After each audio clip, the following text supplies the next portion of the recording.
All right, you guys. I'm doing this video, time life video. I didn't look at the time. It's like 9:35 maybe on Thursday morning, April. I don't know, whatever the Thursday date is. I'm doing. I look a fright. I apologize, but I'm with my dog.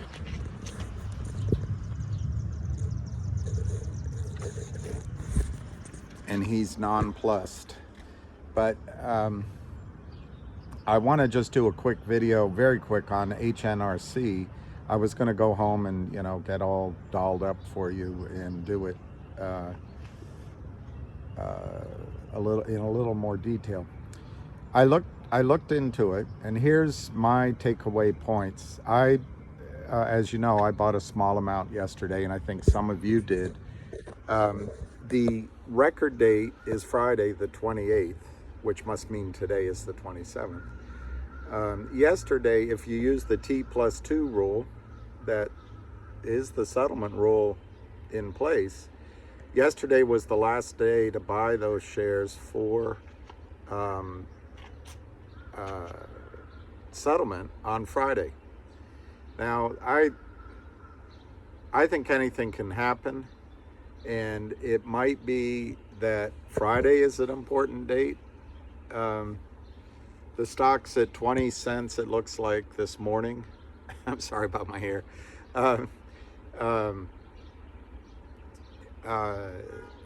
So I think people are selling today after they've qualified for the T+2 date yesterday. In other words, what normally would be called an X date. But then when you read the FINRA thing, it says there's no X date. So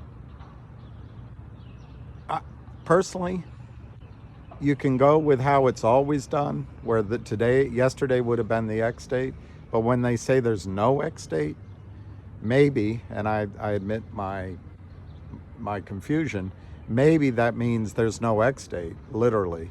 And so you have to own it tomorrow. So my own theoretical recommendation is that you should not sell it today or tomorrow and hold it through Monday at least. That's one point I wanted to make. Just parenthetically, I can't give specific advice I don't know any of you individually, but as a thought process.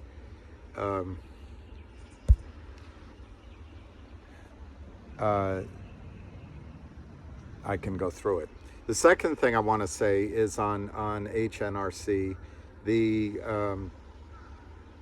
don't know what he's doing. I'm sorry, I'm distracted. The second thing is, I think this 25% rule on the dividend is important to keep in mind. In other words, when a company is distributing more than 25% of the stock price, it has sort of a corollary rule that they can change the record date, which in fact they have. Now, I think that FINRA's approved the record date, so I might be seeing ghosts. On the other hand, use your own judgment. But on the other hand, it might be important to hold this all the way through until the receipt of the dividend on May 26th. Now, the district, that's my second point. So it's a double-edged sword. One is that this certainly is over 25% of the value of the stock as a distribution. But the countervailing thing is the FINRA approved the record date of Friday. So I really don't know which authority supersedes the other, a rule or the regulator. And since they're all ineffective and effete, I don't know what to tell you. But my guess is, I'll tell you where I come down on it. I think if you hold it through Monday, just an extra day, into Monday, I don't think you have to worry. Then I think you can get out during that month period. But I just caution you that there is that 25% rule, so it might be prudent. It's not prudent. Might be prudent. Look, here's zoning. What are they going to put up here? They tore down Paradise and put up a parking lot. The JTEB Fund LP, subject property, applicant, U Street Building, townhomes. Oh, Lord. Paradise is ending. No, it's actually, see all these buildings going up? This is all the metro's right there. So this is all be high rises before you know it. So anyway, so my first point was that a normal X date would have been yesterday. FINRA said there was no X date, so you can interpret that as you will. But the import of that is they're selling today, which is probably because people said, hey, I bought it, I own it for Friday. I just don't, it's 20 cents. I wouldn't sell it now. I'd just go ahead and wait until Monday. Second point I was making was about that 25% dividend distribution. I'm going to give you where I come on it, but again, you're going to have to use your own judgment. I think that because FINRA approved the Friday rule, that's as good as it can get when you're dealing with FINRA. And I don't think you have to worry about the 25% rule now, because they've already changed the record date. And maybe, that's an example. Maybe that's the rule that they used to change it from December 16th to tomorrow. Okay, let's move on to the next point. HNRC is distributing its you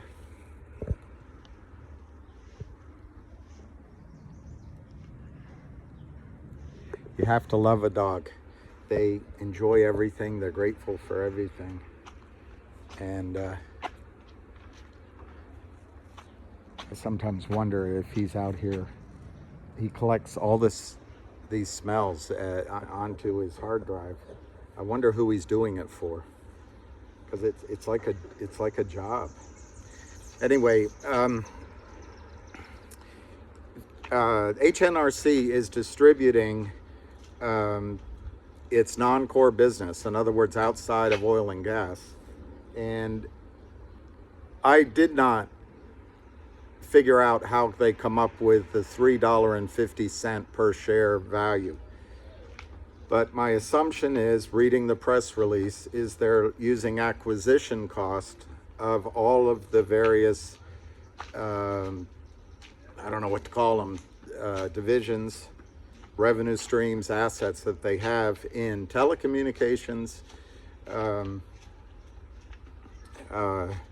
AI, food service, which is combined with AI. And that's a huge that I know, because I know a gentleman high up at Amazon working on, when you go into a store and you just go in with your QR code, whatever the heck it's called, with your phone or your palm print, go in and take what you want off the shelves and leave. That's, I think, is the future, of course, because it gets rid of more working class jobs. Anyway, it's A1 and some other technology field. So in the announcement, it said that's all worth $53 million. I assume those are worth more since they acquired them. Maybe that's where they got the $3.50 from. There's a bunch of people yesterday screaming scam, scam, scam. I personally think that's the shorts. All right, so now I want to make so anyway, let me finish on that third point. I think the $3.50 a share distribution is probably a legitimate valuation, because if the company makes false statements, they can go to prison. Now, if criminals, shorts, that Gary Gensler supports, if they, I mean, by his actions, he supports him. He's a smart guy. He went to good schools. He's worth $100 million. He's head of the SEC. He's so confident in his job in the over-the-counter markets that he can branch out into new markets of cryptocurrency and Kim Kardashian's marketing of her brand, and the other young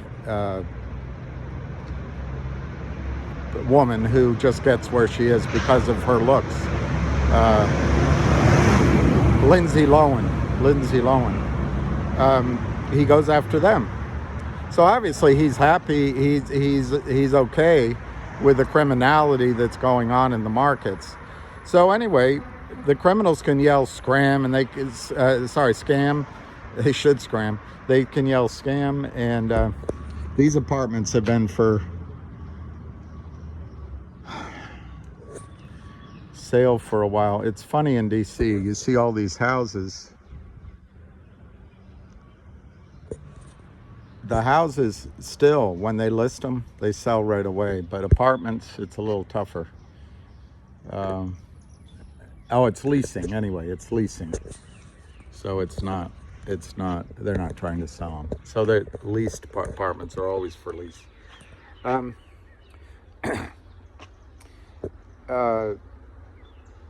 I lost my track by looking at this building. Anyway, the value of $3.50 a share, I think, is legitimate. Now, what you receive for every 2 shares of HNRC is you get a value, $1.75 a share. You get 1 share of WHDI. I haven't studied the books. I'm not qualified to see if that valuation is accurate, but I'll tell you what, if they're lying, they go to jail. Criminals, they take their money and go to Bermuda, and they get on to the websites and call retail stupid. I think at some point there's going to be a French Revolution on Wall Street. All right, so the 4th point I want to make is the stock clearly that's going to be distributed is clearly, as of this moment, restricted shares. Everyone's saying, oh my God, that's terrible, it's a scam. Well, no, it's still shares in the company. It's still ownership of WHDI. All restricted means is you can't sell them. It's like, this is as close as investing in a hi. You can say hi. Oh, sorry, lucky, they're walking by. It's as close as you can get to investing in private equity, which normally means you have to be an accredited investor, and you have to even know the deal exists. Restricted shares are what you get when you invest in private equity. You can't sell them. Well, why do people invest in private equity? They come in, their buddy tells them to get in at the one when I went to London, every deal I brought, well, it's not another Netscape. All right, let's talk about Netscape. Why do they buy Netscape when it's cheap? And they can't trade it. It's because they anticipate someday it's going to go public, and they're going to be able to sell it at 100 or 1,000 times what their investment was. What did they give up for that? They gave up time. And they gave up the inability to trade the stock in a liquid market. And they also, of course, took on the risk of the story needing to develop. But that's what private equity investors do. So here, you're getting restricted shares worth $1.75. You can be negative, and you can say, well, they're overvalued. And I mean it in a positive way. Let's use a different word. You can be devil's advocate and say, well, $1.75 is too high.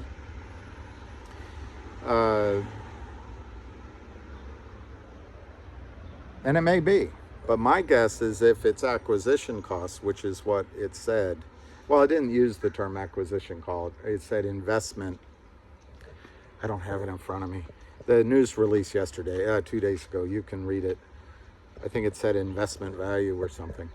But anyway, I think it's probably a legitimate price. I'm not predicting that WHDI is going to go up like Netscape, but it doesn't have to go down. It could go up. So that's my, I think, third point. I just want to say that I think the value is legit. No one knows with any value. And it's okay that it's restricted shares. Okay, my fourth point is that you see, this is what happens. This is why I'm doing this video. The poor guy. He's so great, but he's so slow. He moves so slow. So I'm not that far from home, but I probably won't take me another half hour to get there. The other thing I want to say is I think the restricted shares are great to have because, number one, you're not going to sell them. You're not going to be able to sell them on Monday next May 26th, and you're not going to be able to get out at a low price. Maybe you see it that way. Secondly, remember you're getting these shares without a tax consequence, so you're adding $1.75 ostensibly to your per share that you own to your account without tax consequences. That's a big deal too.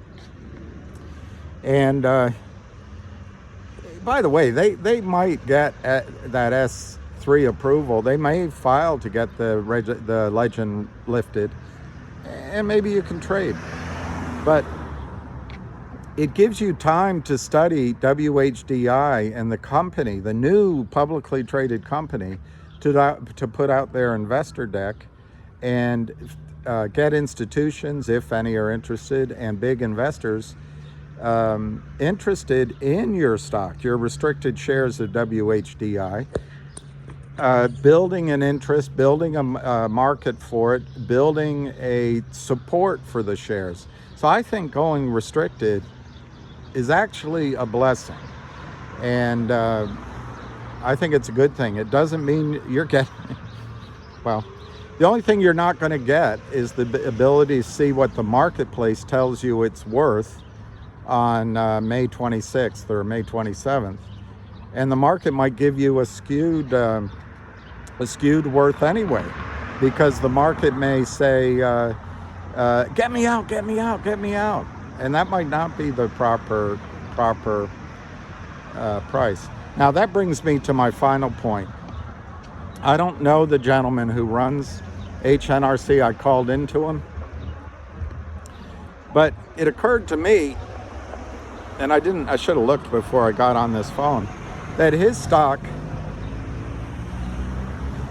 as an over-the-counter stock, is not exempt from the criminality that Gary Gensler embraces. And that Robert Cook at FINRA, I'm sorry, I'm trying to get my dog to come with me, that Robert Cook seems to earn his $3 million salary because he ignores. So there's rules on the books to stop this criminality. It's not complicated. Settle the trades. That's all you got to do is settle the trades. And you've got to say after this reg show, sure, all right, the rules there now that come on, Lucky, please. That as a market maker exemption, you can have an extra day. You lost your homework. The dog ate your certificate, so maybe you can have 35 days. But nowhere in Reg Show does it say you can sell stock without intending to deliver, never locating it, then never delivering it, and then spoof and cross and use different LLCs, move money offshore, lie, take advantage of the system, commit securities fraud. You know, 3 strikes, you're out. These guys do 300 billion strikes, you're out. And they're still going. So anyway, I always get distracted by that. But my final point about the restricted shares and the company is maybe there is a short position in HNRC, and you can look it up. And maybe they're these so-called naked shorts, criminals counterfeiting shares. Maybe issuing restricted shares catches them out, because Wall Street, you remember with MMTLP, that idiot comment that they put out in writing after 90 days? They, you know, a schoolgirl could have written it, or a schoolboy. They said, just let the short position carry over to NextBridge. That's what we always do. Well, he's friendly. He's friendly. He won't attack back. Stop. He won't attack back. Hi, little girl. Hi, little girl. No, I know. Oh, it's okay. It's always like that in the morning. Lucy, stop it. Lucy. So anyway, I think these restricted shares might catch the guy out, catch the shorts out, which is a reason that I add at the end of this video to tell you that maybe you shouldn't just sell after you collect the dividend. Maybe there's a little bit of a short squeeze in HNRC. And then I'll just put he never runs out of pee. I'll just put a little coda at the end here. HNRC, I think, is run by a financial type, and they sponsor SPACs. And the way SPACs work, once you get a sponsor or you're the originator, you get a piece of the rock. So you get 5, 10, 15% of what's acquired. And you can look at the news stories. They just bought a company through a SPAC. I think it was through a SPAC. I don't have the story in front of me. Maybe they bought it for themselves, 40%. But this guy is in the business of agglomerating or acquiring oil and gas assets. To me, that's where you want to be. Remember, Jimmy Rogers said, in the future, stockbrokers will drive taxi cabs and farmers will drive Maseratis. Well, owning oil and gas, in my mind, is owning a resource just like farmland. And that's where you're going to want to be in this next cycle, which could last a long time. Okay, I think I said everything I wanted to say. If you're in HNRC from yesterday, I think, to me, congratulations. I think you're going to qualify for the $1.75 dividend, which could be worth more or less. You know, I'm not trying to hype it. But my recommendation is to not sell, even though you probably already qualified it, not to sell until Monday if you want to sell. But I mean, I would even go further and say maybe don't sell until we're sure that they don't change this record date again. They already changed it once. And under that 25% dividend rule, it says you can. Anyway, and look out. Maybe there will be a little squeeze in HNRC. Who knows? But HNRC as a long-term investment makes sense because of the strategy this gentleman, it's Frank Kratzen, is employing.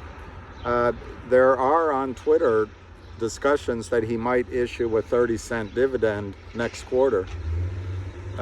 He has published.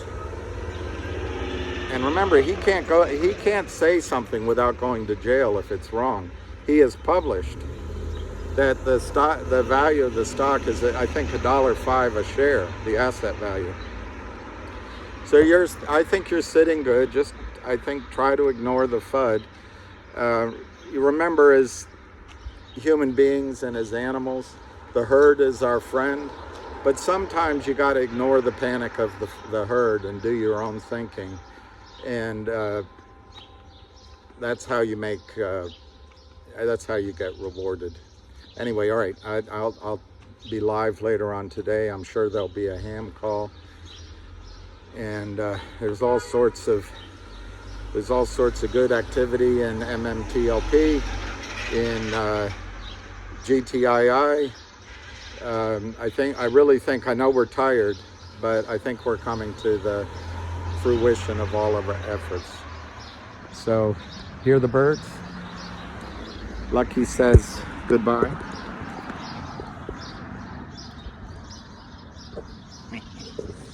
And we'll talk to you later.